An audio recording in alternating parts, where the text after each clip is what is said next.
The following has been brought to you by SJP World Media. You're listening to In the Corner with BenNy Mac. Unfiltered, uncensored, and unforgiving. Here's the man in the corner, BenNy Mac. Welcome back to In the Corner. It is the 30th of, where are we? November. Now, we're already there. It's almost Christmas month. You can start opening those advent calendars soon. Eating them chocolates one day at a time. Wow. It feels like forever since I actually sat down and recorded anything, really, other than... But we are back. We are back on SJP World Media. Thank you very much for your patience. Thank you everybody for your messages. And let's crack on with some wrestling. Joining me from across the pond, as per usual, is my tag team partner. I'm sure he's feeling oozy. And Tyler, welcome back to the show, my man. BenNy, it's always a good time, a fun time at that to join you. And I'm feeling very oozy after Thanksgiving dinner and watching the Dallas Cowboys win. That's our Americanized football. And yes, I'm siding with Peyton Manning. I know all the World Cup fans are going to be disappointed in me, but go USA regardless, to show my allegiance to the good old US of A. And I know BenNy's been keeping up with England, but more importantly, we've been keeping up with wrestling. So there you go. Some WWE action, yeah. I mean, with the football quickly, obviously, we drew with yourselves. America, USA have got a good soccer team, and they are definitely improving. And the fact we cannot freaking beat you guys says it all. So, although, it could have been better, it could have been worse, but either way, both teams are through to the, into the final 16 of the World Cup. So let's see how it all pans out. Yeah, that's enough to be happy about. Yeah, absolutely. I mean, I like us to go a little bit further than we normally do, but in theory, no pun intended, going forward, we should hopefully advance to the next round as well. So I don't know who USA have actually drawn. I should have checked that before I went down this. I should have researched too. That was my fault. I brought it up, and I don't even know who we play next. I have to ask somebody. Where's Google when you need it? Yeah, absolutely. I was going to try and Google it, but who cares? That's for another day. I think more football is continuing now. We're on to those final 16. Hope you're enjoying it wherever you are. There's a whole different podcast talking about guitar and why it's over there. A whole different one. Yeah, absolutely. Also, check out it's coming out soon. I don't know. I think this weekend, the In the Corner side rants are coming out. Short little bursts of random conversations that me and Tyler have before. Oh boy, we go live basically, and just some random. Sometimes it's the last one we just did, I think, because we haven't released the first one yet, but the last one we just did was very heavily wrestling. But the one before, I think, was a bit of everything, if I remember rightly. It was. You got a variety on the first one, and definitely more wrestling related on this latest one. So look forward to hearing those, and hope the listeners enjoy it. BenNy does a great job. He doesn't even let me know he's recording. That's the beauty of it. So I was sitting here just rambling and probably talking a bunch of trash about people, and he's going to have me busted. I'm already on the audio's there. The evidence is in. Well, it's almost like a Johnny Gargano type thing, isn't it? But no, I've asked Tyler his permission. I've asked Tyler his permission beforehand. He knows it may happen at some point, and I tell him after the fact. If he's not happy with something, I did sign a contract. I did. So there's been legal representation. So it's not that BenNy's doing anything wrong. I know what I'm getting into. Okay. It's based on that first time that we did that. I think it was Extreme Rules was the first show. You were a guest, and obviously now you're on a more regular, but. I never, we spoke via Messenger and stuff before then we literally spoke for about 15 minutes before we recorded our Extreme Rules show. And the conversation was just like, because it's wrestling, that's how we sort of built our sort of, what's the word I'm looking for? I don't know. Our rapport, I guess. Rapport was the word I was looking for. There we go. Well, that's it, yeah. But, bearing in mind I never spoke to this to you before, and you never spoke to me before, but you wouldn't have thought it based on 15, 20 minutes later we were still talking about random stuff, and we hadn't even hit record for the actual show that we were doing. I think it's wonderful. I think it's always good. It changes up the dialogue and to where we can talk about other stuff outside of wrestling, but still keep it within the wrestling world. It all works out. Well, Mr. SJP will tell you himself when we record Waiting Room, which we are trying to get back up and running, by the way. I know it's taken a bit of a back seat at the moment, but we will get there. But, he goes, I've only got half an hour to record this, Ben. Yeah, no worries. 45 minutes later, we just end up ranting about, It's the extended cut. The tease is the half hour, 45 to 1 hour. So talking about Broadway matches, time limits, looks like you guys go into overtime. Every time. Every single time we go into overtime. Every single time. Anyway, speaking of which, let's move on. That's awesome. So this week's show is going to be, Wednesday's show at least, is going to be a tad different because of not being able to record the weekend and missing a show and missing the Wargames pre-show. And, obviously we're going to talk War. Basically, anything that's happened this last week when we weren't on air, we're going to kind of just try and remember and pick our bits that we liked and we didn't like, and, and we'll just go from there, really. Obviously, Wargames is going to be at the forefront as we go along. I mean, Wargames was it's got to be. To be honest, based on what the results say in terms of fiscal, WWE have done really well with Survivor Series Wargames. They have. That's what I read too, BenNny. It's really remarkable just how successful, pardon me, Survivor Series War Games and the shows have been consistently. I mean, we're starting to see a change in that regard. So I'm glad you brought that up. Yeah, it is very cool to see. Again, I've top of the show. I think it's in the side rant, but Raw is still. You put it really good actually, Tyler. With I go and see a 3-hour film, and that's great. You go and see it and it's amazing, whatever film it may be. I don't know, a Marvel film maybe. I don't know, Gladiator back in the day, Braveheart, whatever. I don't know, whatever your tipple is. But you don't want to sit down 4 days later, 5 days later, or 3 days later and watch another 3-hour one of the same thing. You want a bit of time to sort of, I do anyway. I want to digest it. That's where it gets difficult to have that attention span. Even when you're liking anything, it just... to absorb that much time, even with wrestling, even on Raw, and it's got better. Don't get me wrong. I think we both talked about this off air. Maybe it was in that side rant you're alluding to. However, I just feel even with things looking up, being positive, there's still some of those same obstacles we run into, even when it was under Vince. And it's just that's the thing people have to realize. It's not going to be an overnight type of deal. But we're starting to see more of Triple H's vision within the company. That's been evident from whether it's been the premium live events to the shows, Raw, SmackDown, house shows. I mean, he's getting more of his vision and planning into it with his team, and I like the upside to it, but we still are going to get the downside to some of the old regime because of the networks. It's not only on WWE, it's because they have to do what USA and Fox wants. Certain rules they have to follow and guess. So yeah, exactly. Yeah, I mean, even if as much as I like to use Marvel films, as much as I love the Marvel films, they're all good. Some are a lot better than others, but overall, the story they tell to get to where they get to, especially in that Endgame era, is really good. So you got to kind of take the good with the bad sometimes for it to make sense. Maybe a film down the line, so to speak. So. I mean, Raw this week was good, but a lot of it felt like it was just the fallout of Survivor Series, and it didn't really progress any stories overly forward. It was more of a let's deal with what happened from War Games just to tick this Raw off. I feel to a degree. I mean, the Kevin Owens match with Jey Uso was all right, but again, I don't feel it really. I mean, the biggest thing from that was actually the promo prior to them having, to say, hey, let's have a match, was Kevin Owens saying he's done with Sami Zayn. So, that was the gist of the whole promo. It was very unique, and I enjoyed it. Don't get me wrong, but I get what you're saying about the main event.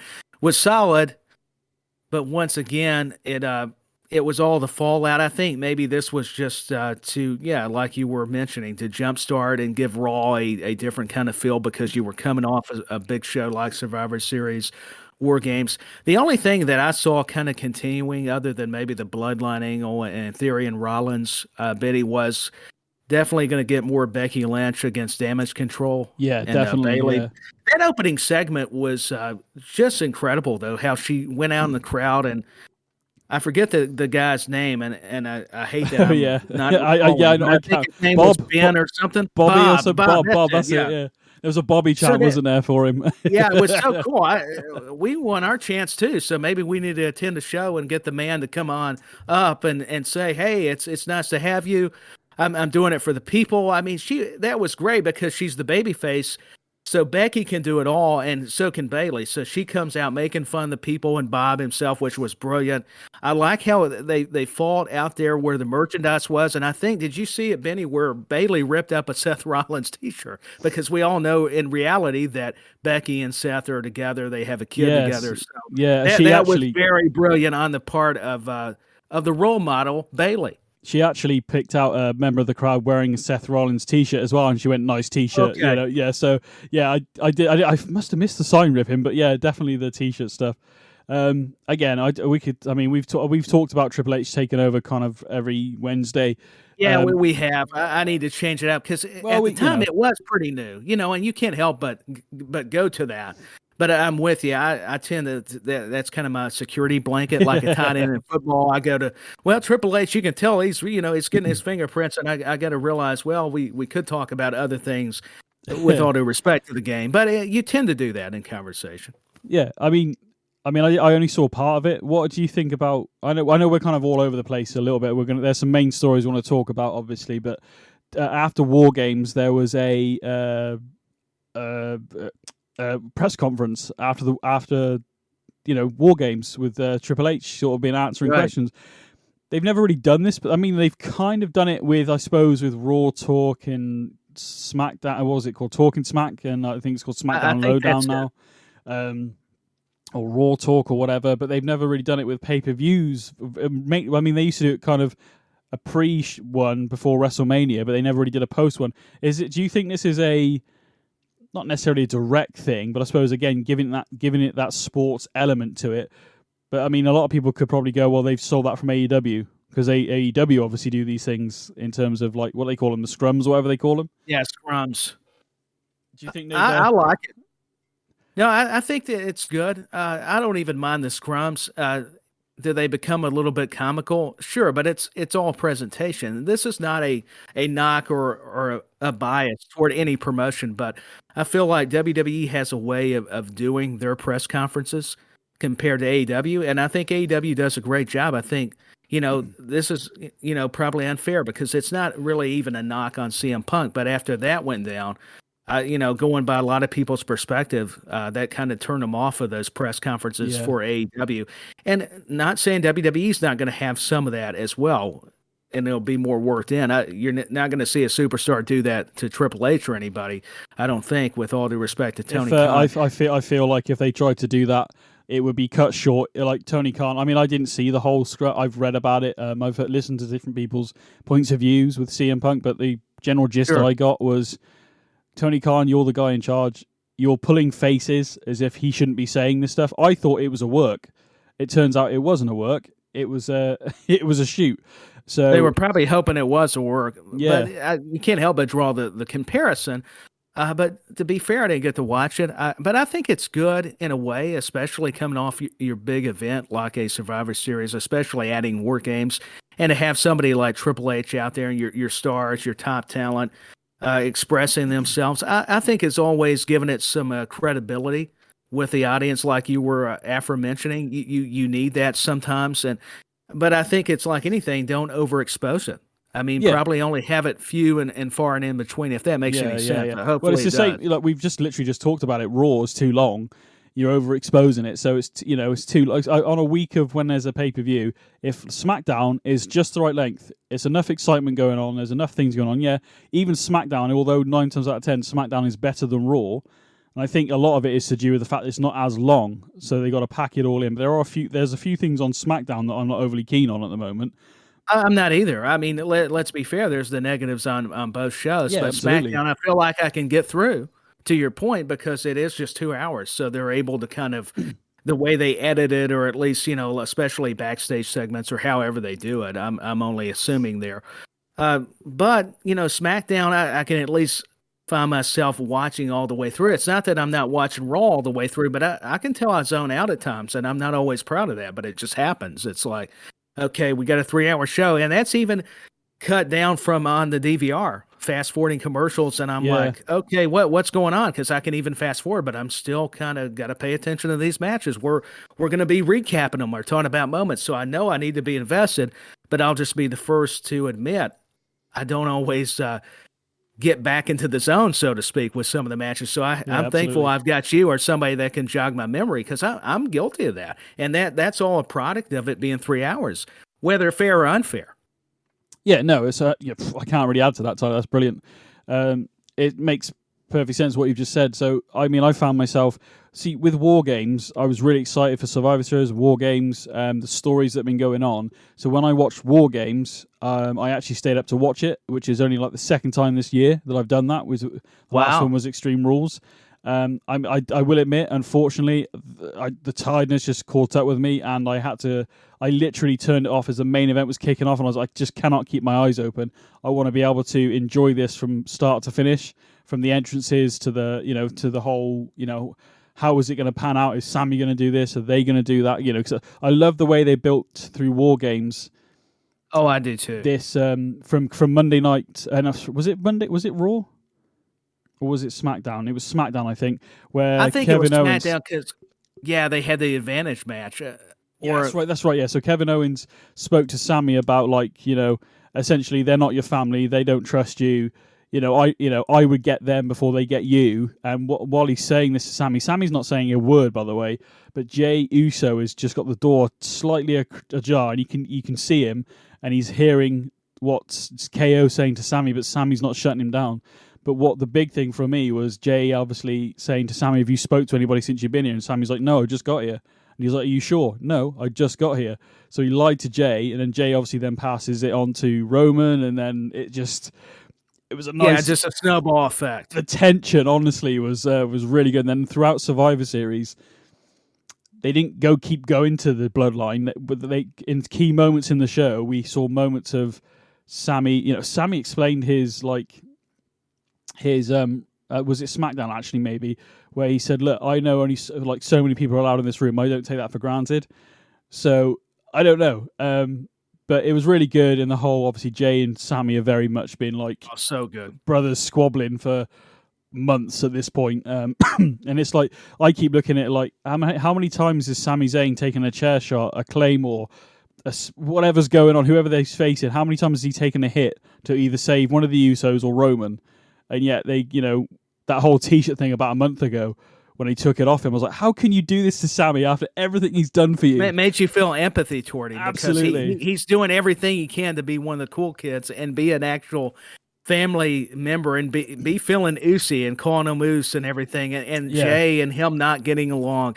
It's just the facials, too. We forget about psychology. It doesn't even have to involve any dialogue. It's a lot of the body language. And I'll tell you what, BenNy, Sami Zayn and Jey Uso, and realistically, all the bloodline have been just so up to par with that.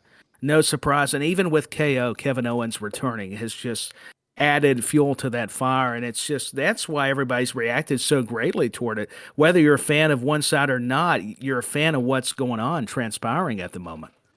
It's weird, isn't it? Because you get that sort of, I want to say the crowd is 50-50 with the bloodline.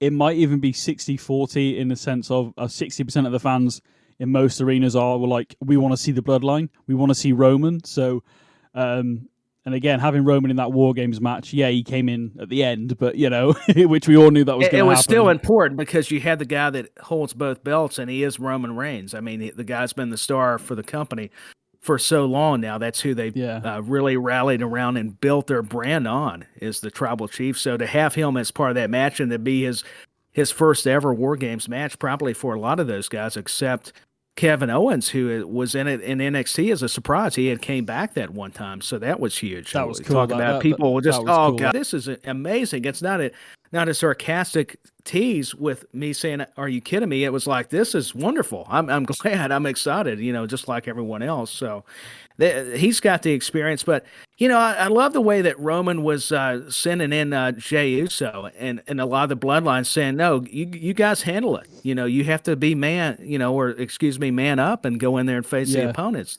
the opposition.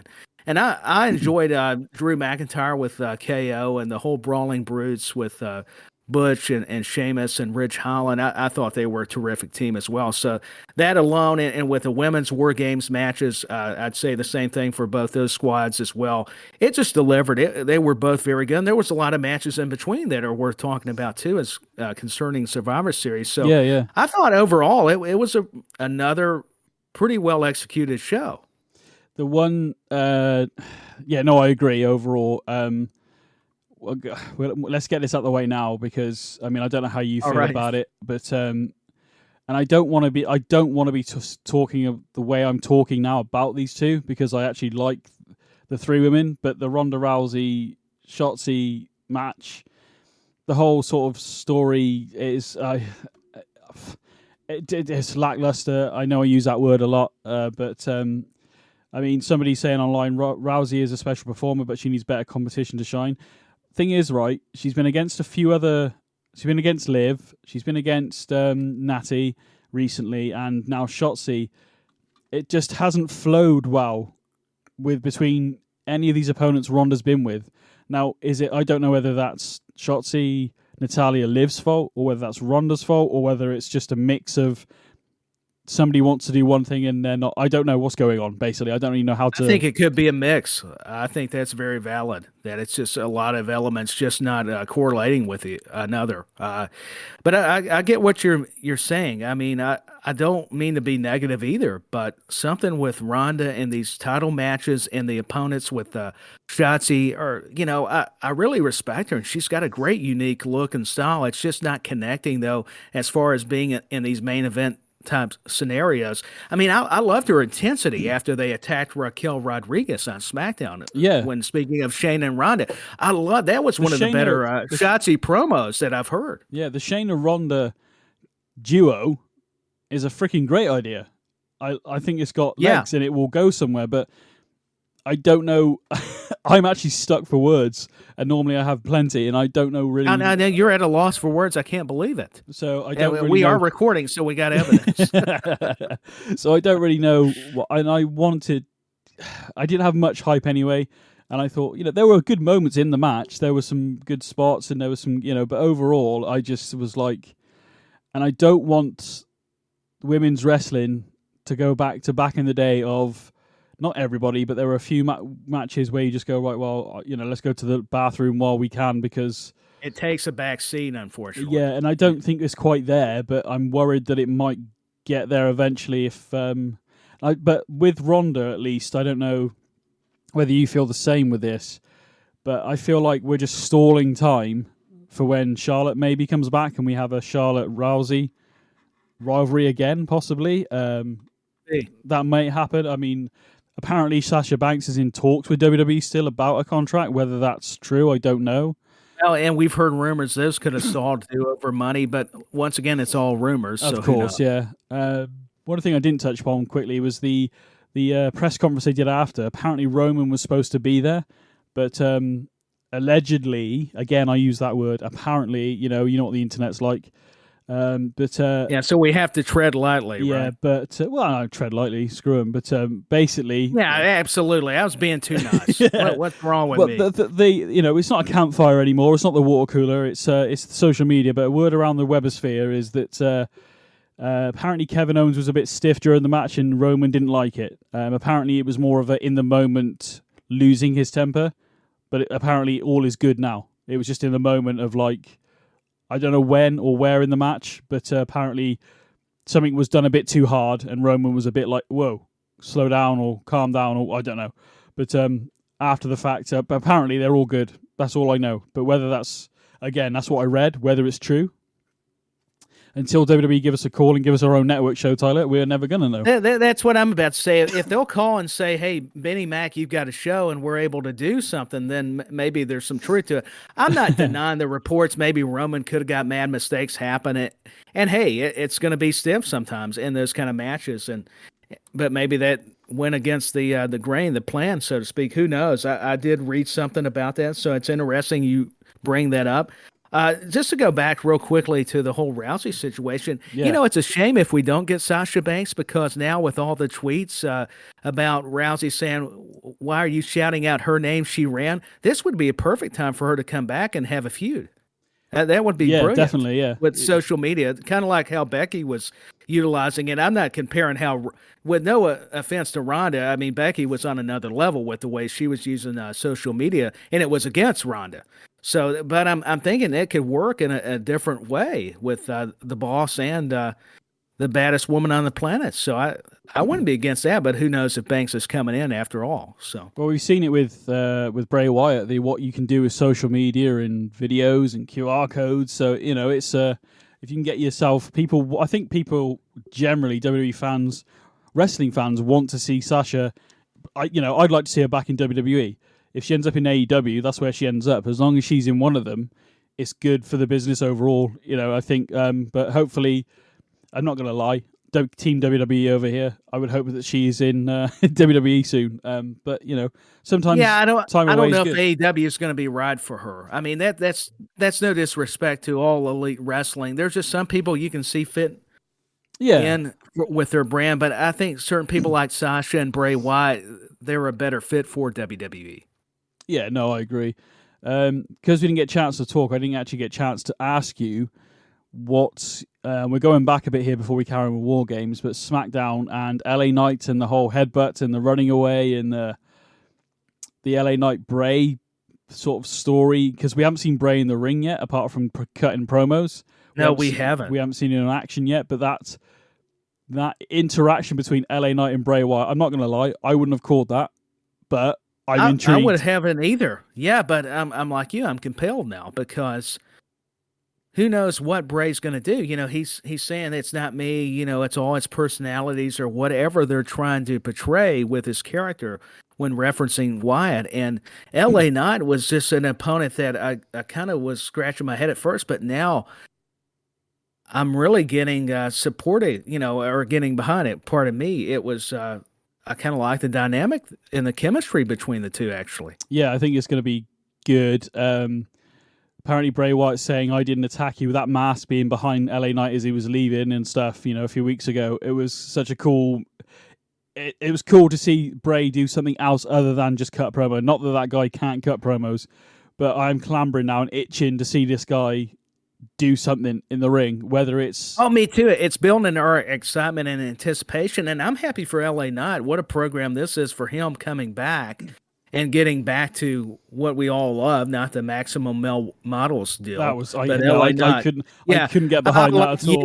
Yeah, that's what I'm talking about, LA Knight. And by the way, I loved how he's getting interviewed backstage from SmackDown. I love his promo work. I love his promo. Yeah. It's incredible. But what he was saying, don't even mention Bray's name, but yet he had to. You knew he had to reference Wyatt because that's who headbutted him and playing all these mind games. So I thought that was very. Just neat how, even in the interviews, how they're kind of bringing up this whole element of it's a little bit mysterious, but yet we're acknowledging it. Pardon the pun with Roman Reigns, but it's true. I spoke a bit of, because I'm not over familiar with LA Knight. I know he's in NXT. Sai told me about him being in TNA and told me about his promo work there and stuff, and I'm seeing it. And I like when he gets to the mic, let me talk to you. And he's just... absolutely. I mean, he just demands confidence, man. He demands the respect, and that's a good promo. If you can connect already from a one word or a couple, then you're doing something pretty special. I can quite easily see LA Knight going down the line, whether it be, I don't know, 8 months' time, whatever. But I think he's going to be one of those guys that people hate to begin with, but he's going to become cool, and people are going to start chanting LA Knight more and more and more as it goes along, assuming, touch wood, no injuries and all that kind of stuff, and things go how it should. And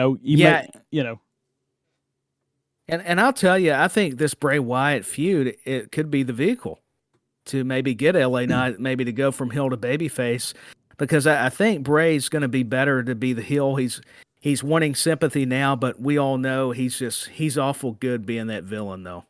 I like the way when Bray talks, because he keeps talking about, like, oh, this is me, but you want the monster, and which is kind of what he's been saying beforehand, but this time round he actually said it more directly. But obviously, if this monster gets released, whose fault is going to be? It's going to be the fans' fault for releasing this monster, because that's what they're cheering. That's what they want. That's what we want to see. But it's going to spell trouble for the other wrestlers and superstars. Well, I like the fact that people making contact with him, that's what sets him off. Like LA Knight actually hitting him, slapping, provoking him, the confrontation, that whole ordeal, and then him getting mysteriously attacked by objects backstage, and we all know it's got to be White or maybe one of the other characters that's just an extension of his personality. And the Uncle Howdy character, it's just all very intriguing. I like the fact that I don't know 100% where I don't even know 90% of where this is going. Every time I see Bray on the screen, I just want to see him in the ring at some point. Obviously, it's going to be, I would assume. I don't even know what pay-per-view's next, to be honest. Is it because they still doing TLC? I don't even know what the. I don't know. I'm not sure if they're doing TLC. I know NXT's got deadline, and it may not be until January Royal Rumble. I'm not certain on that. I'd have to look it up. I read that day one has been scrapped. There's been talk of, or at least that's the talk of the town. Again, Webosphere rumors. Whether they're true is a different thing. Also.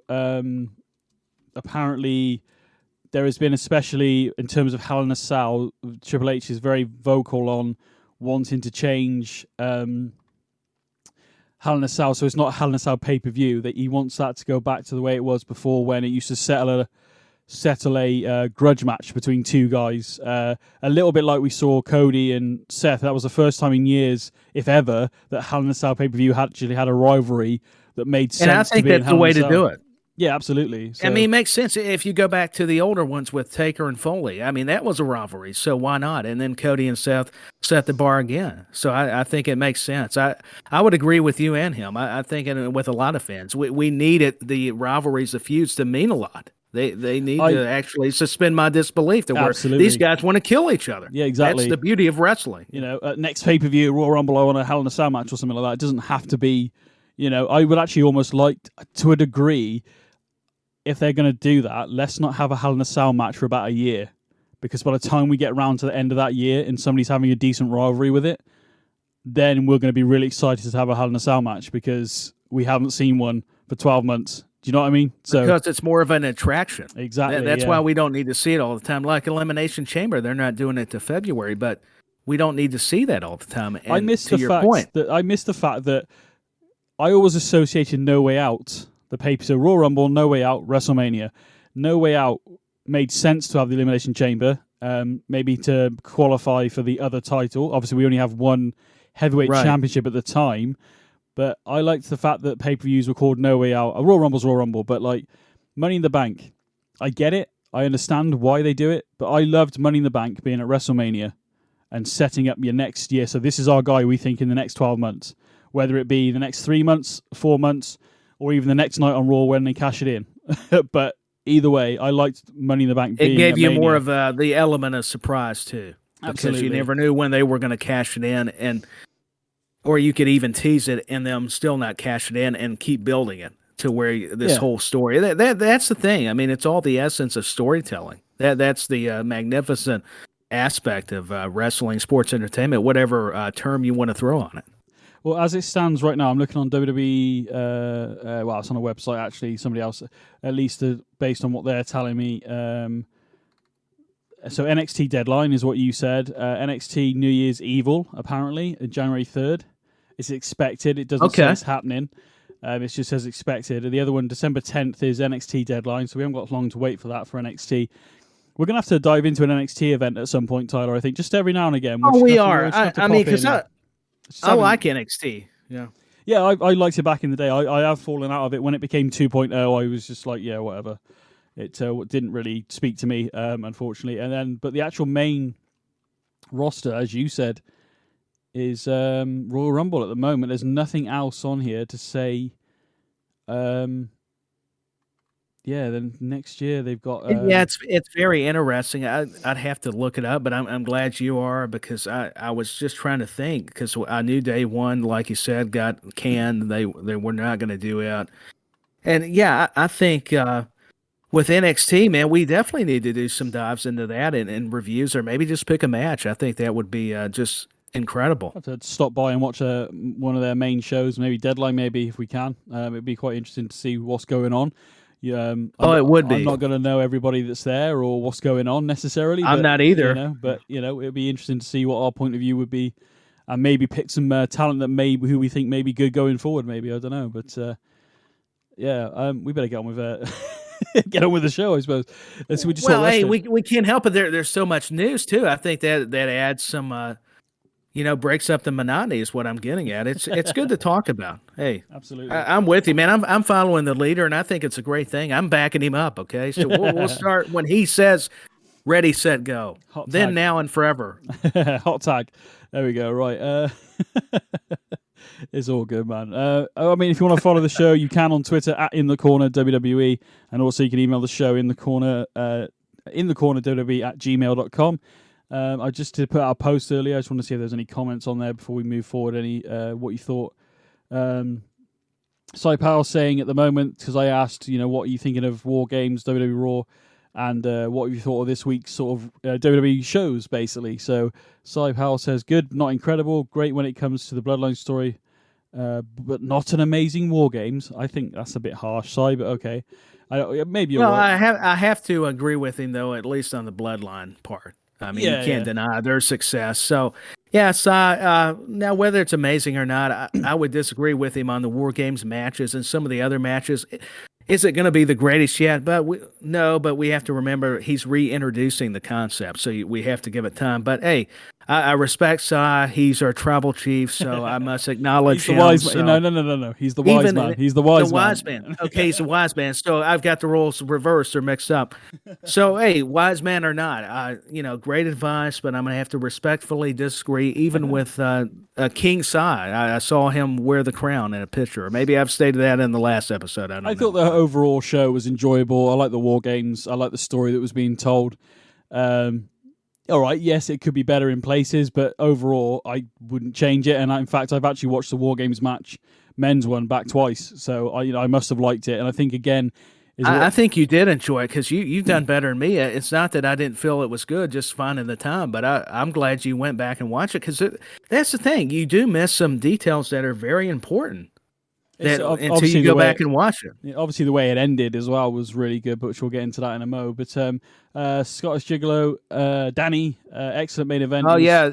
There you go. Danny's my other tag team partner. Back when with check it out on SJP World Media. A little plug there for you. We appreciate it. Hey, a cheap pop, I'll take them. I mean, you got to take a reaction when you can get them, BenNy. I mean, you know this from me. Absolutely. Excellent main event. It was all about the story. Just gutted we're not getting another premium event. I wonder what he put PLE earlier, and I was like, what the hell is PLE? And I realized is that the new PPV? Because obviously it's called a premium live events. I guess so. It's a clever way to write them now, the initials. Like the pay-per-views. I still call them PPVs, and I always will, because that's the era I grew up in. So, well, me too. To me, they're still pay-per-views. It's just that you're able to get them on Peacock now. WWE Network in the UK, suckers. Anyway. I know, and you keep rubbing that in. Thank you very much. That's one thing England has got. Another thing they got on us. They got the WWE Network. We've got it through Peacock. So even though I like NBC, that's one of the changes I'm a little bit hesitant about, but I'm getting used to. As Perry Saturn used to say with the mop, you're welcome. Well, I appreciate it. Craig at CM Foster 23, thank you very much for your comment. I think first time ever, actually. He's saying War Games Grade A would have been an A+, if not for Shotzi Ronda match. Ironically, I didn't even look at these. That wasn't there earlier, so that's ironic that we've discussed. We've matched it. WWE Raw, really good show. One of the better this year. Grade B+. He's given it. So I would say that's I would say a B, maybe not the plus, but I understand where he's coming from with it. Yeah, so. A B or C, depending on segments or matches. I will say, as far as War Games match, got to say AJ Styles, Finn Balor. What a speaking of banger, what a great match that was.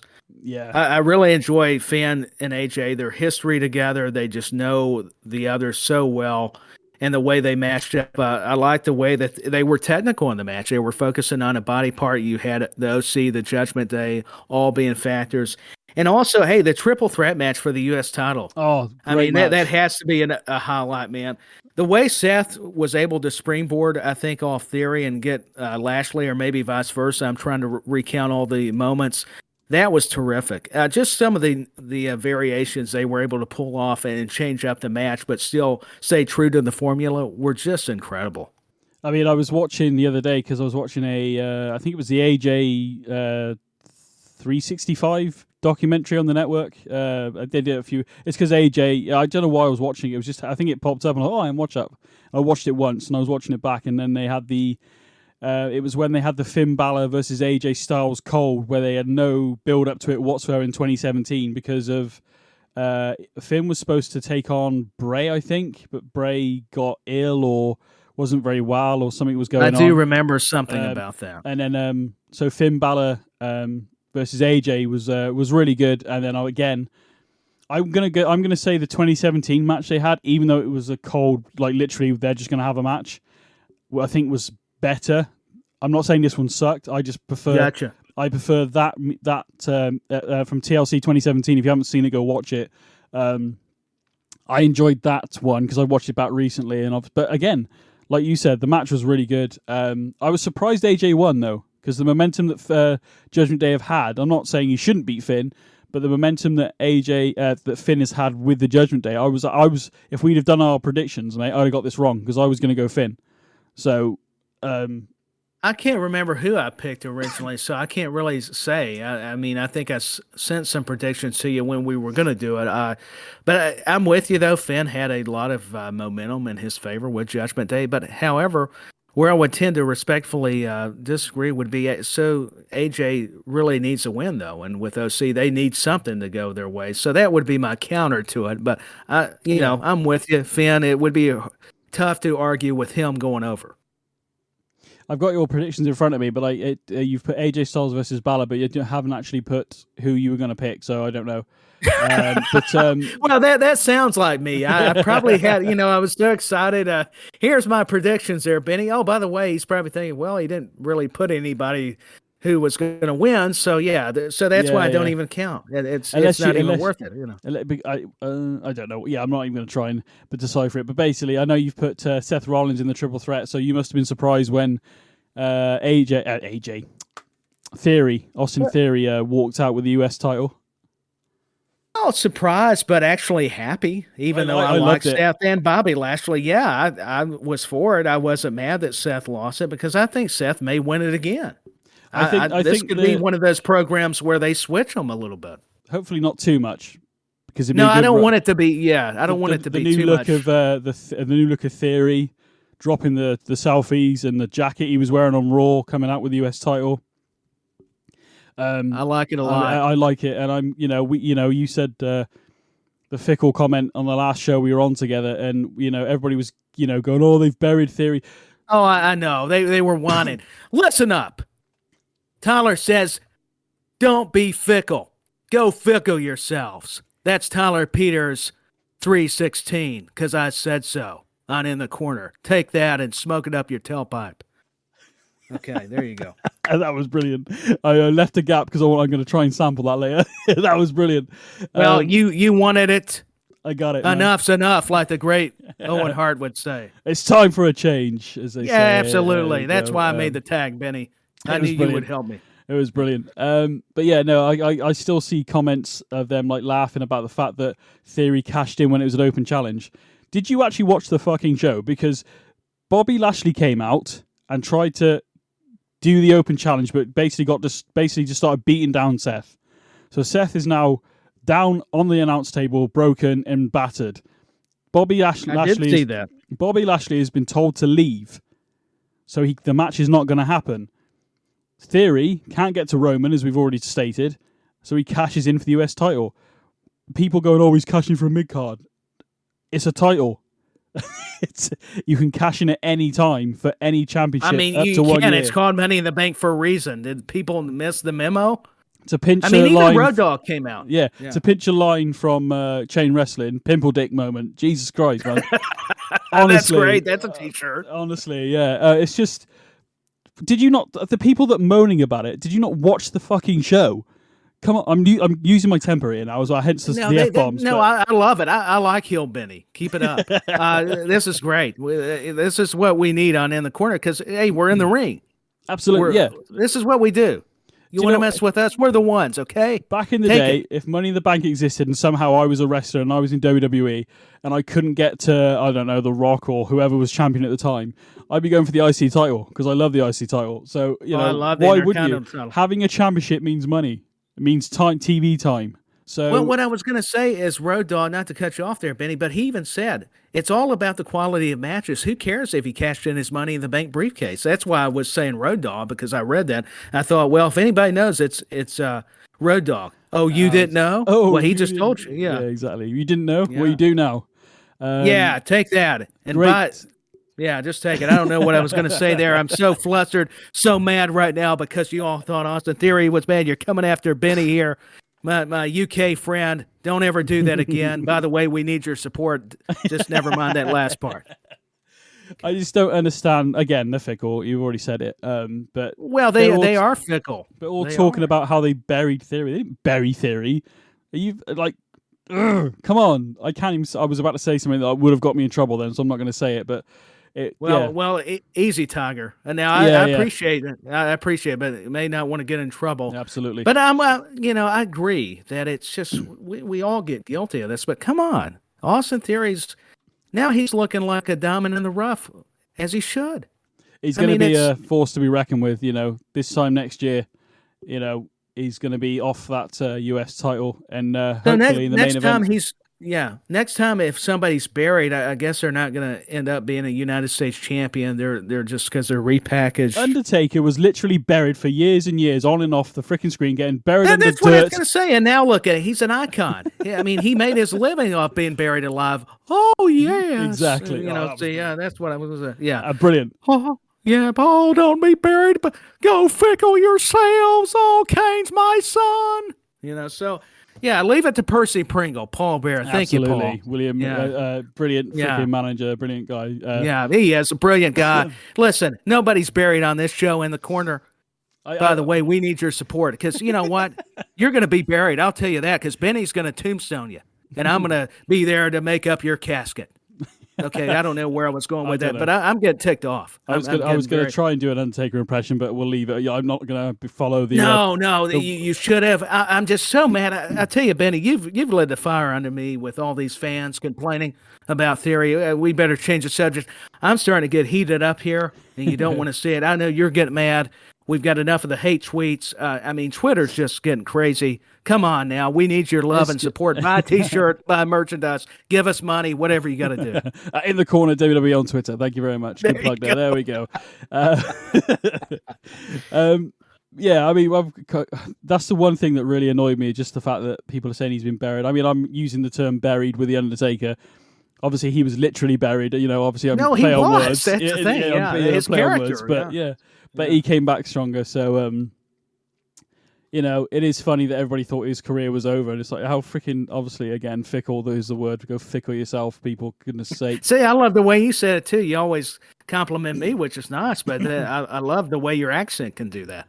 You guys can go, you say it so quick and on point where it takes me a little more time with my accent. I just go fickle yourself like I'm in a barn, but you guys say it so properly. It's great. Dry and deadpan. That's why it's the British way, mate. Hey, I like dry and deadpan. Passive aggressive. We're not aggressive like yourselves. We are passive aggressive. You don't realize till 20 minutes later, that guy just buried me. What the fuck? It takes them a minute, for it to register. Where if we say it, they go, "Oh yeah, you want to fight? Here, come on." Well, and I'll go, "No, I don't want to fight you. I'm not a fighter, but I'll tell you off, and then I'll hire somebody else. I'll hire somebody that can take care of you for me, and that sounds better. There you go. I could be the manager. Yeah." We could probably go through all the matches. I think the highlights of this week, obviously, we've already said. The women's Wargames match was good, but again, the story leading into it hasn't been amazing. Becky Lynch coming back was probably the highest point of it, to be honest. No offense to anybody in the ring. It's hard to argue with her superstardom. I mean, it's Becky Lynch, for crying out loud. It's just I did pick up on the fact when she came back on Smackdown that it didn't say Big Time Bex and it said the man. So she is, as you already said at the top of the show, she's reverted back to the man moniker. The man gimmick, and they still called her Big Time Bex, but evidently she got the man signature back, so that's cool. Didn't realize that till seeing it on SmackDown. Yeah, it didn't have quite the storyline because I feel like maybe they didn't feel like it needed it as much because you already had it with Demon's Control and Becky from SummerSlam. So maybe that's why you have Asuka and Mia Yim. Michin, that's neat, but I just call her Mia Yim with all due respect. I get it's part of her heritage, but I'm just with Mia Yim. Michin's just going to confuse me, so. Yeah. I'm just leaving that out. But yeah, Becky was a highlight. I must say, SmackDown, one of my highlights would be Pete Dunne and Santos Escobar. I thought for that World Cup. That was a great match. I'll just bring that up. That was no, that was good. I almost forgot about that, actually, to be honest. So yeah, no, that's fine. There's so much to try to recall and talk about, BenNy. It's so easy to forget about a lot of these moments. But I would be remiss if I didn't give them a lot of praise. That was a great match. I was telling you off air that I didn't think the styles were going to actually mesh up as well, but they showed me. I mean, I shouldn't have doubted, Pete Dunne, a.k.a. Butch, or Santos Escobar. I thought they delivered. It was a very well laid out match, and their styles did work actually well, and it was a good surprise. So that was a highlight from SmackDown. I really enjoyed that aspect, and I'm glad we're seeing more of the Pete Dunne coming out of Butch. Yeah. Hopefully, we're going to go back to good old bruiserweight.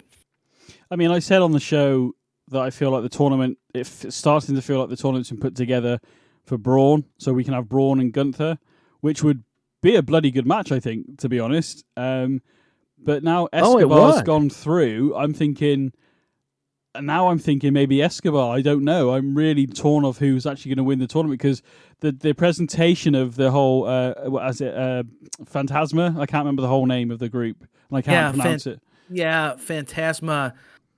I'm trying to think of it too, and I had it at the tip of my tongue. No, Legado del Phantasma. I had to cheat. Yeah, there you go. See, I was trying to. You thought I was actually intelligent. No, I was looking it up. There you go. I was looking it up as well. That's the reason I know. But yeah, who cares? Hey, we're honest.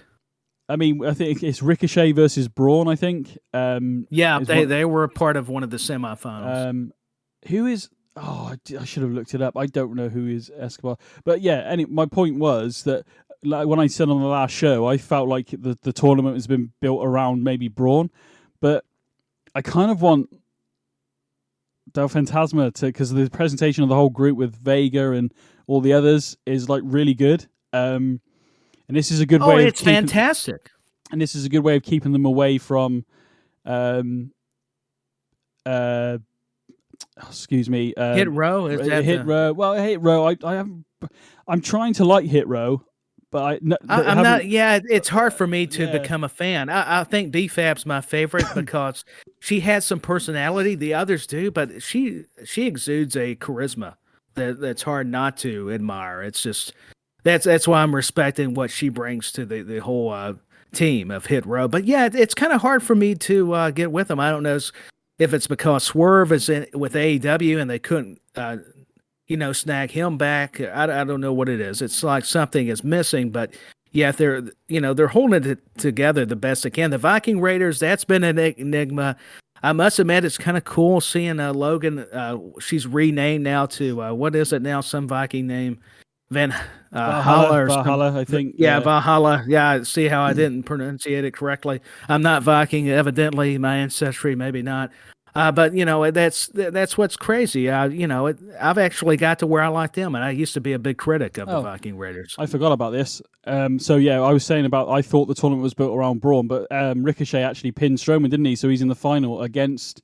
Yeah, Escobar. It was Imperium. So, yeah, that's it. Yeah, so Imperium got involved because Gunther had showed up. And what do you think? Maybe we're going to get Gunther and Braun at some point. I think because obviously it's going to be Ricochet and Escobar going against. Maybe we get maybe Ricochet wins, goes against Gunther. Maybe Strowman costs Gunther the IC title, like he cost him the final of the World Cup tournament. Maybe that's the way to go, I suppose, in terms of the story. It's a possibility. I just remembered, because I thought, didn't we get, because I remember I was shocked because obviously it was Imperium, because they built it up like the week before where Gunther went into the ring and I think he chopped Strowman, but Strowman didn't move at all. Now, normally when we see Gunther do that, somebody goes down. And he actually ran away from Braun Strowman, which I was really shocked about because we haven't seen that from Gunther, at least since he's been IC champion. And I mean, I don't think I've ever seen him do it in NXT either, but I didn't see all of his run there, so I don't know. But I was really surprised when he ran away. To be fair, I haven't either. But I think it's BenNy. It's showing his other dimension. If you're going to be that big, powerful, strong intercontinental champion, that's the ring general like Gunther, you have to show that cowardly side because they're building up Braun as the babyface in that scenario. So that's where I assume they are probably going. I'm not positive. It makes sense, but we don't know. It's still different, though, to see Gunther not chop somebody and them go down or feel an effect or at least back up and then him actually get out of the ring. So to me, this is getting Braun over, and I think it's a credit to both men, but especially the Imperium leader, because by him running away and doing things behind the back, it gets him over as maybe a different sort of heel than just the one that confronts him all the time. So that makes perfect sense. We spoke about it quite big, but we didn't really say the ending. But obviously, the men's War Games, I liked it. Obviously, Sai was not overly impressed with it, but then he's from the era of watching War Games back in WCW days, so I didn't see any of those. Well, and I am too, so I get where he's coming from, because there was quite a bit of historical War Games over the years in WCW or the NWA, so yeah, it makes sense. I can see his point, but I will say, for a main roster debut for the men, it was pretty awesome, to borrow the words from The Miz. If you take away the story from it, it probably wouldn't have been. But the story that's been told within the leading up to War Games, and then, like I said, the women's one was fine. It had some good moments in it. There were some good moves, and it was a good match overall. But in terms of the story, I was more interested in what was going to happen, probably with Sammy or not with Sammy, or with Jay or Kevin, and there was a lot of moving parts in this one, so I actually was more interested in what was going to happen in the main event, which is kind of how it should be, I guess, to a degree, because that's why it's the main event. With respect to the women's War Games match, it should be due to the story, and you made up or brought up, pardon me, a great observation that this had a lot of the story, and that assisted the match, because it's not always about the characters in action as much as that's all part of wrestling. You have to have that story with it. Yeah. And, what they were doing, I'm not going to break down the match. Everybody looked great. But I will say that finish, and I'll let you elaborate more on it, but I enjoyed how the whole Kevin Owens thing, you talked about it, had been building up over the weeks since he returned. The whole real-life friendship with Sammy and KO, and him trying to get him on the good side instead of aligning with the bloodline, saying they're going to turn on you. You're not actually family, and Sammy having his issues among the members and proving his loyalty. And I loved how they told that at the end of this matchup. So it was done so brilliantly, and I was just impressed with the match. So if nothing else, this was a highlight, and this saved the match, even if people didn't like it. I thought it was just not only good, it was great storytelling.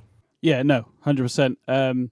I liked on Raw as well that Kevin, I know he said he's done with Sammy, but he also said, I've turned on you in our career, so I get it, which I was glad he, when Kevin Owens made it to NXT, the night Sami Zayn won the NXT Championship, Kevin Owens came down to the ring, congratulated him as they were walking back up the ramp, slammed Sammy to the ground, and then picked him up and powerbombed him onto the corner of the apron, and turned on him that night. And I think the next title defense was against Sammy, and Sammy lost the NXT title to KO. So there's history there. If you've been watching, and it also adds logic too with the history. So I'm glad, like you mentioned, that KO did say, "Hey, listen, I understand. I've betrayed you so many times, even though I'm going to be done with you."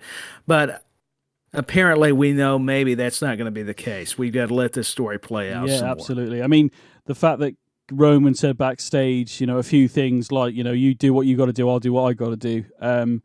Jay giving Sammy a hug. Now, the fans pop for it. I pop for it. I thought it was a great moment. Finally, it seems he's been accepted by Jay, and he's had no issue with the rest of the bloodline.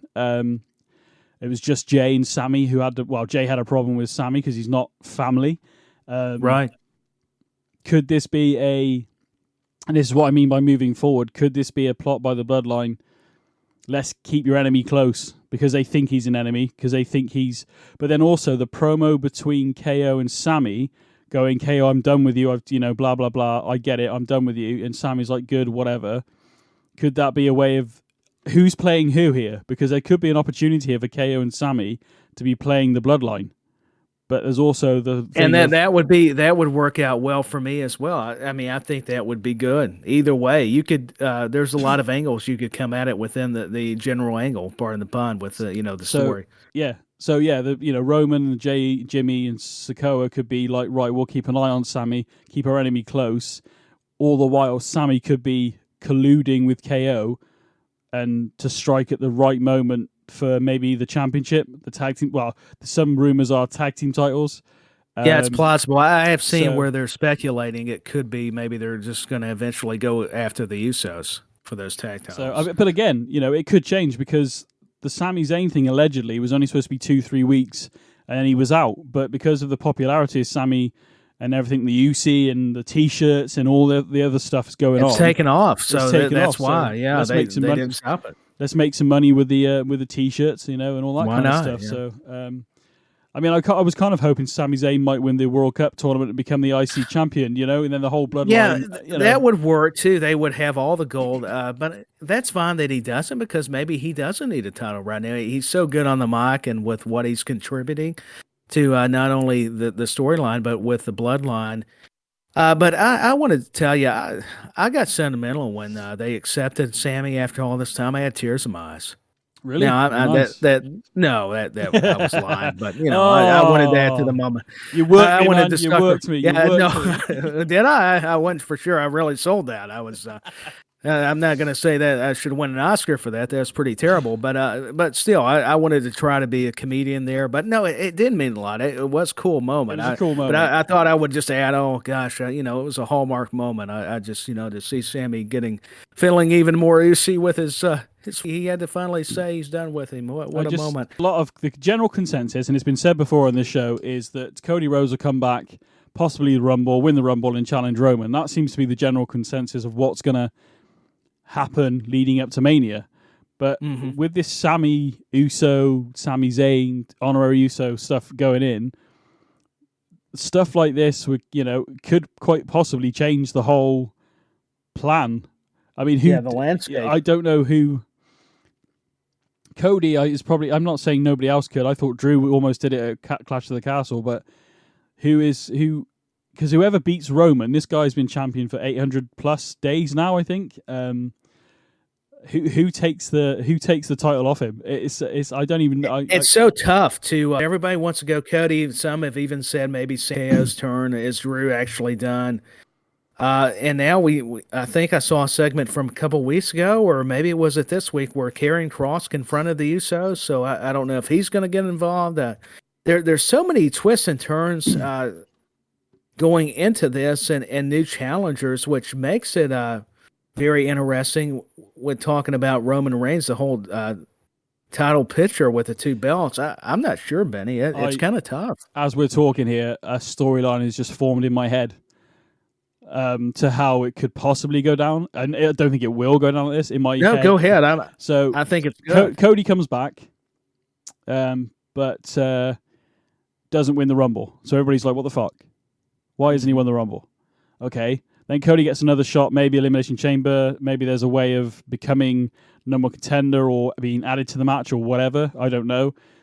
But basically, he feuds. Maybe Cody feuds with maybe somebody from the Bloodline, because the main Bloodline story, even though we've got the Sami dynamic in there, a lot of people are saying it is mainly Jay and Roman. Is it going to be Jay and Roman at some point as well? There's another angle there. There's so many moving parts that you don't know. But anyway, Cody comes back, doesn't win the Rumble. Somebody else wins the Rumble. I don't know. Maybe KO. Maybe with the help of Sami. So it looks like Sami and then KO are going to try and take the title off the Bloodline, and Sami's going to be in KO's corner at WrestleMania. Meanwhile, at WrestleMania, instead of having Money in the Bank pay-per-view, we have it at WrestleMania. Cody wins the title. KO and Roman... Cody wins the Money in the Bank, Roman and KO have a knockdown, drag-out match. It's freaking amazing. The Bloodline's laid out. Sami's laid out. Broken tables. The whole thing's gone down. Roman survives yet again.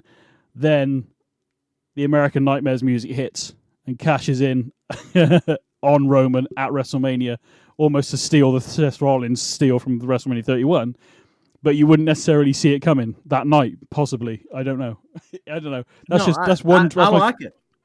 That's my first draft. It would be a non-surprise. I mean, I think you definitely get a reaction just having Cody out there and with KO and Roman alone, and then people wouldn't expect it, but yet he's got that money in the bank. Even if they were, they wouldn't know what place or venue, so it still would be a surprise, a shock. So no, I think you laid out some a fascinating piece of booking there. That's pretty cool. Again, I appreciate that. It just pops in my head. It makes me think now. It's because it is tough. It's not easy to even fantasy book, even just as fans. So that is very interesting.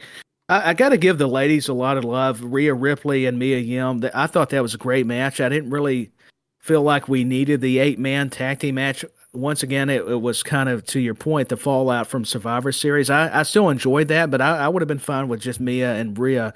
Their chemistry is definitely there. I enjoyed how they laid out that match, and also Dakota Kai and Candice LeRae was another great match. I liked it.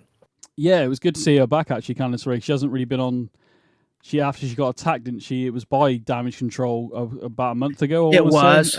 So, yeah, it was good to see her back. And yeah, it was a good match. Again, I think we spoke about it off air, but like the whole, obviously Dominic was getting involved in the Rhea match, and then he was in the ring, and then AJ came out and attacked Dom, but he inadvertently kind of dove over Rhea, I think. So the match got like waved off or disqualification.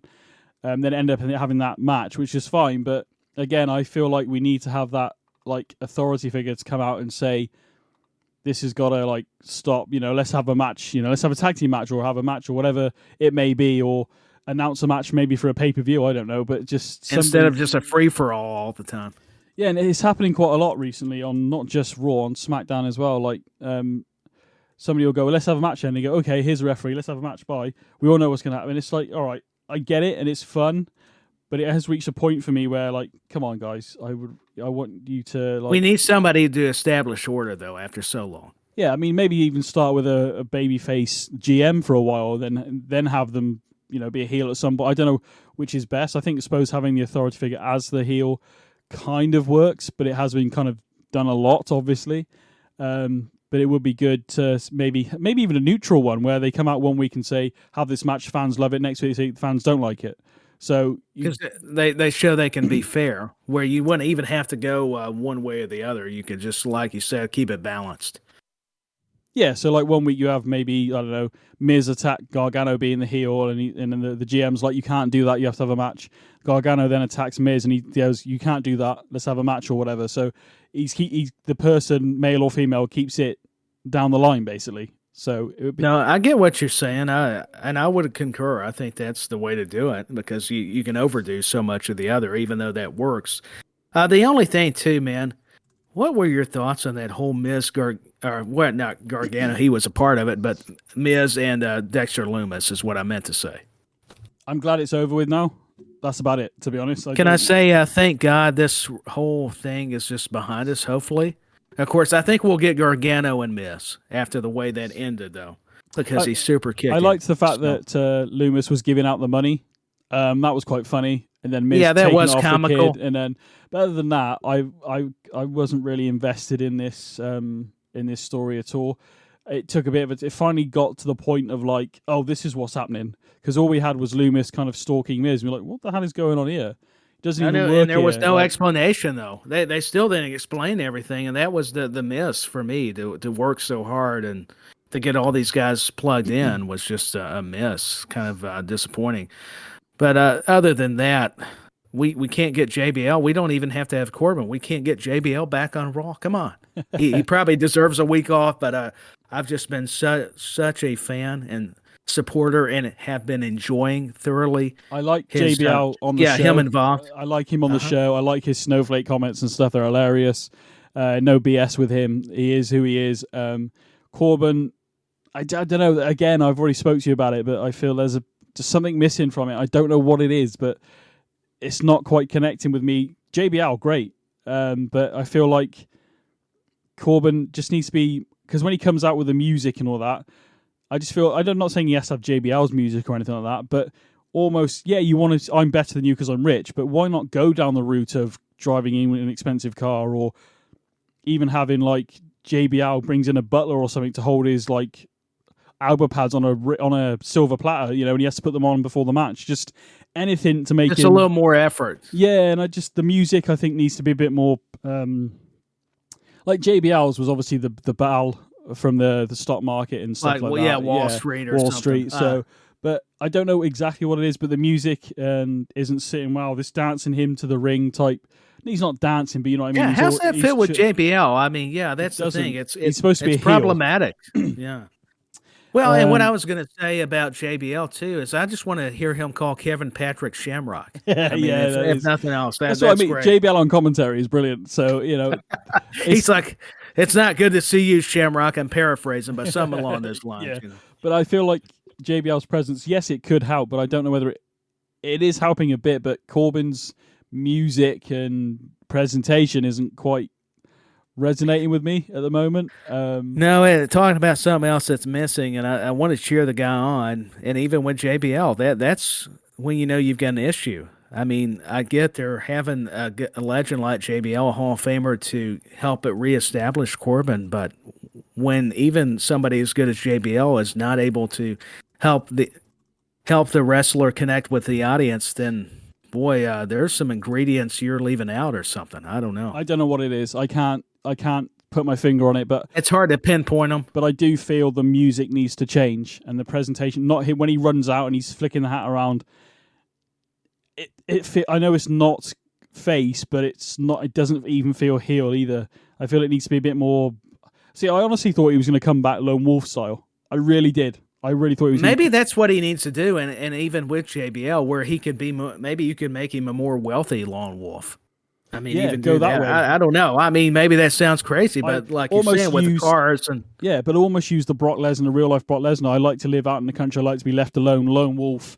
I'm rich. I don't have to be around you people. I'm here to earn my money and go home. Maybe as simple as that, I guess. But it just seems lacking. I get what you're saying. Okay, I'm glad somebody does. No, I do. I mean, you're making the tag. I was trying to think of what else I was. Some of the other highlights, because we covered a lot, and there's so much wrestling. I was looking over my notes or results, anyways. So it'll come back to me at some point, but there was so much, I think, and JBL. That's the thing. You don't have to be there probably weekly because you can get tired of even somebody that's a legend. I get that, but I think he just adds so much. Oh, I know what it was. Speaking of JBL, it was Tozawa. I think does this have shades of Kantai going against JBL? Remember when the Attitude Era? A little bit, is that what they're trying to create? Maybe I don't know, but just in the PG era, not comparing them, but it seems like, and not just because he's from Asia. I don't mean it like that. It just it does have that feel. I know what you mean. Like though, he's still in the hat. He's going to end up getting maybe JBL to get in. Active in the ring or something. Yeah, I don't know. It's just funny. That'd be good, wouldn't it? See JBL back. Yeah, in the it would ring. be, That'd and cool. then put no offense to Tozawa because he's very talented, but due to his comedy character, have JBL do the lariat on him. I think that'd be perfect. That'd be amazing. To be fair, Tyler, as always, it's always great to talk to you, man. I appreciate you jumping on. It's always my pleasure, man. I have so much fun. I'm getting a little more comfortable. Probably too much of where BenNy's going to go. Okay, I'm going to have to put the leash on him. No, wait a minute. Hell no. Hell no. Yeah, because Stone Cold said so. Yeah. What are we doing? We got to push the envelope. We want ratings. Yeah, well, we want something, yeah. Hopefully ratings. Yeah, something. I don't know if it's ratings, but something. Yeah, definitely ratings. Where can we find yourself? I know you do Back When with Danny and everything, so let us know where we can find yourself so people can listen to some Back When and what's coming up on Back When, Tyler. Yeah, Back When. Well, that's the beauty of it, man. We don't know what we're going to be talking about next, so we'll definitely have another new episode. But speaking of Back When, our newest, and latest episode would be covering Judas Priest, British Steel, which is if you're a Judas Priest fan or like the British hard rock music, like a Black Sabbath and Birmingham scene. So we discussed that. You can also find some of my writing over at Wrestle Buddy and Geek Buddy, both those sites, with an amazing teams over there.